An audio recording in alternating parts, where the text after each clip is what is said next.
Hi guys, and welcome to Giarre, which is situated around 20 minutes by train from Catania, and you'll probably notice this place if you're going to Taormina, because this is on the way. And as you can see, it started to rain, and it sucks because it's another rainy day, but it won't stop us today, as we'll be visiting Giarre. Place that I visited for the first time in 2020, I think, one. It kind of had a Wild West vibe back then in 2021, and I was briefly here last year in 2025. I'm planning to visit several churches and see several palaces, so I hope you enjoy it, and as always, we'll learn something together. I'll speak to you from the city center. See you soon. Hey everyone. Today I'm in Giarre, which is my 5th stop on my trip around Mount Etna. Before coming here, I visited Biancavilla, Adrano, Bronte, and Randazzo. And now I've arrived in this small town on the eastern side of Etna, not far from the sea. I actually came here from Catania by train, and it's a super short trip, only about 20 minutes, which makes Giarre a really nice place to reach. Giarre, developed mainly between the 17th and 18th centuries, is an agricultural and commercial center. The town grew thanks to farming, especially citrus production, and trade between the Etna villages and the coast. Many of the buildings you see today date from the 18th and 19th centuries, which gives the town its historical character. But Giarre is also famous for something quite unusual. The town has around 25 unfinished public buildings, built between the 1950s and the 2000s.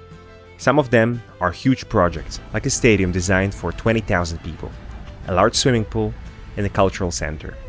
Many of these buildings were never completed, and today they stand abandoned, slowly being covered by grass, plants, and even volcanic ash from the nearby Mount Etna.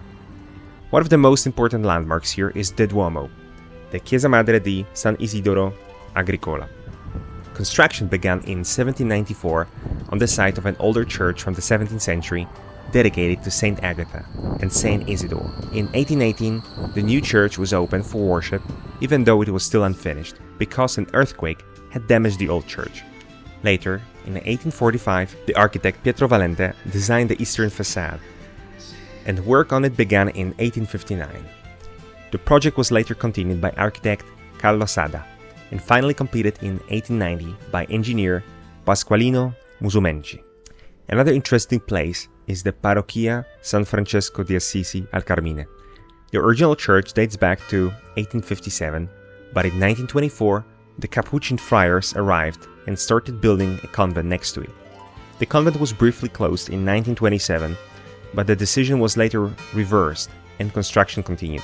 In 1939, the church officially became the parish of San Francesco di Assisi al Carmine. Nearby, you can also relax in Villa San Francesco di Assisi, a small park, where it's the perfect moment to stop and try some Italian pastries. Hi guys, and I think this is gonna be a short, or a very short video at least, about trying different types of Italian or Sicilian pastries. And today, part 1. We're in Giarre, and I've just visited the pasticceria, paid €3.60 for 4 different types of pastries. Let's begin. So what do we have here? So this is gonna be probably dolcetto da tè al burro, so butter cake with chocolate coating, very common. And finally, the chocolate one.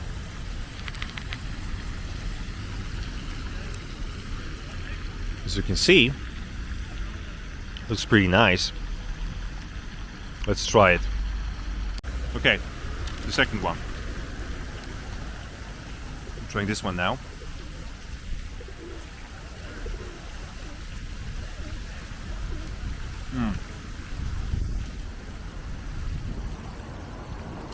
With some marmalade on top.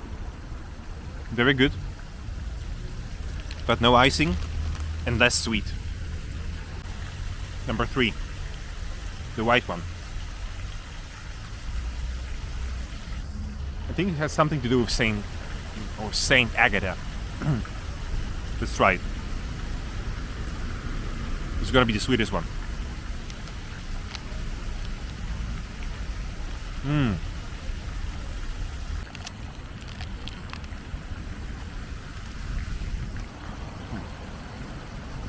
It's a chocolate one, not bad at all.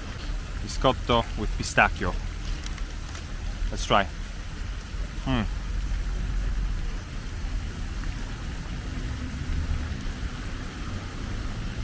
I really like the icing and the pistachio on top. It's very good, very good. I'm gonna rank them from the best one to the worst one.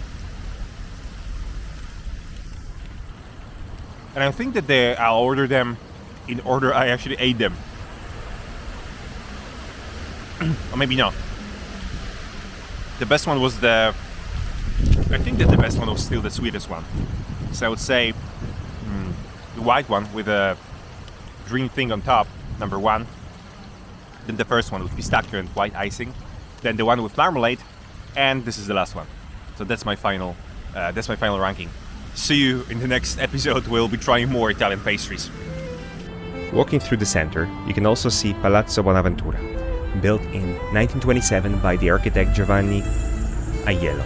The building is a great example of Liberty architecture, with colorful decorations and floral motifs that almost look like something inspired by Gaudi. Another historic church here is the Chiesa di San Filippo Neri, built in the second half of the 18th century after the arrival of the Filippini fathers in 1762. It's a small church with one nave and represents a rare example of Sicilian Barocchetto style in this area. And finally, there's the Fontana di Nettuno, located at the end of Villa Gallipoli. It was built in the early 20th century by the sculptor Di Francesco. Originally, the statue represented a mermaid, but the clergy considered it too controversial, so it was changed. Today it shows Neptune, holding a trident while struggling with two mythological sea creatures. Cost: ticket from Catania to Giarre and back $7.60. Pastries $3.60. Coffee €1. I actually like Giarre. It's not a big tourist destination, but it has some interesting architecture and history. I think 3 hours is enough to explore the town. Most people come here mainly to visit Riposto, the nearby coastal town, but honestly I think Giarre itself has some hidden potential. Thanks for watching. Don't forget to like and subscribe. Keep dreaming, keep exploring, and keep living your best life. Ciao.